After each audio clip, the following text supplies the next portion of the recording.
धर्म नाम वांग प्रकरण, महान लक्ष्यों को प्राप्त करने के लिए भावनाओं का अभिवादन। प्रिया नाम की एक भारतीय लड़की पढ़ाई में बहुत मेहनती थी, क्योंकि उसे अपने परिवार से प्यार और गर्मजोशी मिलती थी, और वो अपने शिक्षकों की भी विशेष प्रिय थी, क्योंकि वो एक मेहनती छात्रा थी और हमेशा अपनी कक्षा में प्रथम आती थी। छुट्टियों के दिन उसके परिवार के सदस्य, माता पिता, चाचा चाची सभी श्री महाबोधि वृक्ष पर फूल चढ़ाने जाते थे, और उपोषित के दिनों में उसका परिवार, माता पिता, चाचा चाची सभी स्वादिष्ट मिठाइयाँ, जिन्हें गुलाब जामुन कहा जाता है, लेकर हर उपोषित के दिन बोधगया के थाई मंदिर में भिक्षुओं को अर्पित करने जाते थे। और फिर एक दिन जब उसकी माँ ने उसे आने वाले उपोषित के दिन भिक्षुओं को अर्पित करने के लिए स्वादिष्ट मिठाई गुलाब जामुन बनाने के लिए गुड़ खरीदने के लिए भेजा, तो घर लौटते समय उसने अपनी एक दोस्त को देखा जो एक मारुति 800 में बैठी थी। उसने खिड़की खोली और उसके रूप रंग का मजाक उड़ाते हुए चिल्लाई, गरीब की बेटी और काली। इससे प्रिया बहुत दुखी हुई, इसलिए वो बोधगया स्तूप की ओर भागी, जहाँ चमकीले हरे पत्तों वाला श्री महाबोधि वृक्ष स्थित है, क्योंकि उसे याद था कि इस श्री महाबोधि वृक्ष पर प्रिया के परिवार ने फूल चढ़ाए थे और इस श्री महाबोधि वृक्ष पर प्रार्थना की थी। वह श्री महाबोधि वृक्ष के नीचे बैठ गई और उन ताने बाने के बारे में सोचने लगी जिनसे वो पीड़ित थी।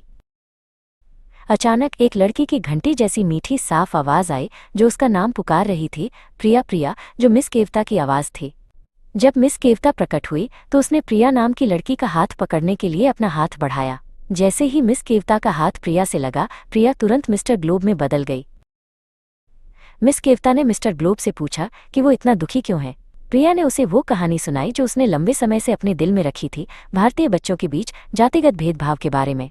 जब मिस केवता ने पूरी कहानी विस्तार से सुनी, मिस केवता ने मिस्टर ग्लोब का हाथ कसकर पकड़ लिया और कहा, ठीक है मिस केवता, धीरे धीरे अपनी आंखें बंद कर लो। जैसे ही वो धीरे धीरे आगे बढ़ी, उसने अपने मन में कहा, बुद्धों में नाथो, बुद्ध मेरे सर्वोच्च आश्रय हैं। धम्मों में नाथो, धम्म मेरा सर्वोच्च आश्रय है। संघों में नाथो, संघ मेरा सर्वोच्च आश्रय है। जब मिस्टर ग्लोब ने फिर से अपनी आंखें खोली तो उसके सामने जो दृश्य था वो भारत के बोधगया में थाई मंदिर के मुख्य हॉल में मुख्य बुद्ध प्रतिमा, शानदार सुनहरे बुद्ध चिन्हराज का एक बड़ा मॉडल था। मिस्टर ग्लोब और मिस केवता ने बोधगया के थाई मंदिर के मुख्य हॉल में मुख्य बुद्ध प्रतिमा, बुद्ध चिन्हराज को प्रणाम किया। जब वे फिर से उठे तो उन्होंने एक भिक्षु को अपने सामने खड़ा देखा। इससे पहले कि मिस्टर ग्लोब कुछ कह पाता, भिक्षु एक कटोरे में तरल लेकर आया और उसे मिस्टर ग्लोब के सामने रख दिया। उसने मिस्टर ग्लोब को एक चमकीले लाल रंग की लॉलीपॉप दी और मिस्टर ग्लोब से कहा कि वो अपने हाथ में चमकीले लाल रंग की लॉलीपॉप को तरल से भरे 2 कटोरों में गिरा दे। छपाक की आवाज़ चमकीले लाल रंग की लॉलीपॉप की थी, जो पानी जैसे साफ तरल से भरे कटोरे में गिर गई थी। पानी कांच के कटोरे में सुनामी की तरह लहरों में उछला। दूसरे कटोरे में चमकीले लाल रंग की लॉलीपॉप उछलकर कटोरे के बाहर फर्श पर गिर गई। मिस्टर ग्लोब चौंक गया, जबकि मिस केवता ऐसे मुस्कुरा रही थी जैसे ये बहुत सामान्य बात हो। कुछ ही देर में जिस कटोरे में चमकीले लाल रंग की लॉलीपॉप डूबी थी, उसका तरल चमकीले लाल रंग की लॉलीपॉप के रंग जैसा लाल हो गया। दूसरे कटोरे में सफ़ेद तरल पहले की तरह सफ़ेद ही रहा। फिर भिक्षु ने मिस्टर ग्लोब को समझाया कि दोनों कटोरों में तरल एक जैसा दिखता है, लेकिन वास्तव में दोनों कटोरों में तरल अलग अलग है। एक कटोरे में तरल चाशनी है। जब कोई चीज़ उसमें गिरती है तो वो कटोरे के तल में डूब जाती है, और अगर उस चीज़ में रंग होता है तो वो चाशनी को भी उसी रंग में बदल देती है, ठीक मिस्टर ग्लोब की मानसिक स्थिति की तरह, जो अपने दोस्तों के ताने और उपहास को सहन नहीं कर सकता। एक कटोरे में तरल चाशनी है। जब कोई चीज़ उसमें गिरती है तो वो कटोरे के तल में डूब जाती है, अगर उस चीज़ में रंग होता है तो वो चाशनी को भी उसी रंग में बदल देती है, ठीक मिस्टर ग्लोब की मानसिक स्थिति की तरह, जो अपने दोस्तों के ताने और उपहास को सहन नहीं कर सकता। यदि मिस्टर ग्लोब अपनी भावनाओं का अभिवादन कर सकता है तो अपनी भावनाओं को शांत करने के लिए ये मंत्र जपे, बुद्धों में नाथो, बुद्ध मेरे सर्वोच्च आश्रय हैं। धम्मों में नाथो, धम्म मेरा सर्वोच्च आश्रय है। संघों में नाथो, संघ मेरा सर्वोच्च आश्रय है, ताकि उसका मन अशांत न हो। और जब मिस्टर ग्लोब त्रिशरण का पाठ कर सकता है तो उसकी भावनाएं जेली नामक तरल से भरे कटोरे की तरह होंगी। जब चमकीले लाल रंग की लॉलीपॉप जेली पर गिरती है तो चमकीले लाल रंग की लॉलीपॉप तुरंत उछल जाती है। इसका मतलब है कि हम अपनी भावनाओं का अभिवादन कर सकते हैं। जब भी आपके कान कुछ सुने, आपकी आंखें कुछ देखें जो मिस्टर ग्लोब के दिल को दुखी और उदास कर दे, तो त्रिशरण को जेली की तरह सोचें।